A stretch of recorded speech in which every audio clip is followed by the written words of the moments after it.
Salmon Dumb is the hardest mode in Splatoon 3. With the intensity and low team size, if one person doesn't know what's going on, it can lose the entire game.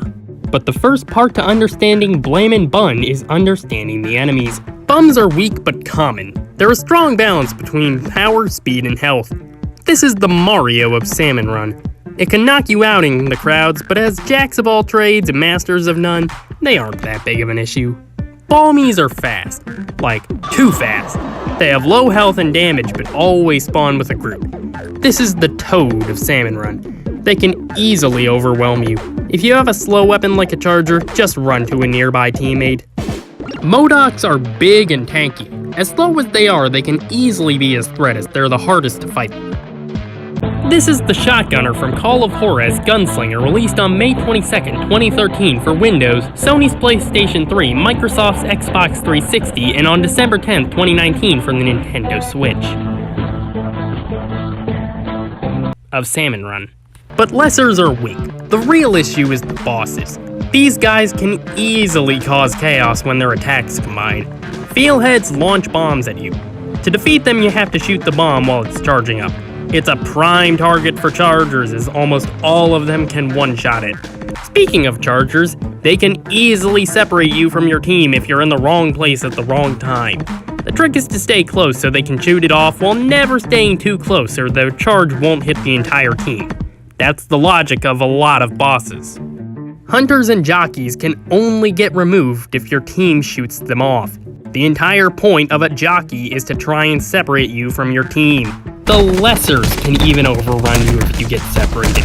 But if you stay too close together, spitters, chargers, and tanks can easily take you out all at once, especially during high tide. But on the topic of tanks, we should probably talk about them more. They exist to be damage sponges. The Splatlings even have a damage penalty to it. You cannot stop or stall a tank in any way, unlike any other boss. The biggest threat of a tank is that you won't be able to put enough damage into it before it reaches the end while dealing with the other enemies. But the biggest advantage of a tank is that it won't attack you in any way other than engine jank, meaning things like Carbine Charger, as bad as it is normally, is now semi-viable. Tanks usually don't have that many enemies spawn with them, meaning you and your team can focus it with no interruption. But with the bosses covered, it's time to talk about the weapons.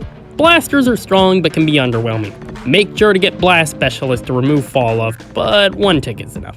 Also Splatlings, strong damage dealers. Dear God. Get close, max out damage, ignore this, it's broken, it literally does nothing. The Super Shotgun is amazing burst damage. Most bosses can be taken out by it in 2 or 3 hits, and the meat hook can be useful for pulling yourself out of danger. But with weapons done, let's talk about the maps. Cultist Base has a good amount of ammo lying around and plenty of place to run, but you only have a shotgun, so be careful. Be quick, and don't die, idiot. Where the fuck is my team? Why is no one reviving me? The building in Reclaimed Earth is much more cramped, however. Abuse portals if necessary, but it's time for some basic strategies to keep in mind. Don't be afraid to ignore bounty salmon if things are too intense for you.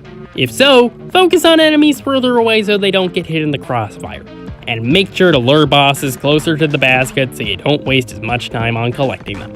And with that, hopefully you'll be able to defeat the hordes and collect those fetuses. Of Salmon Run.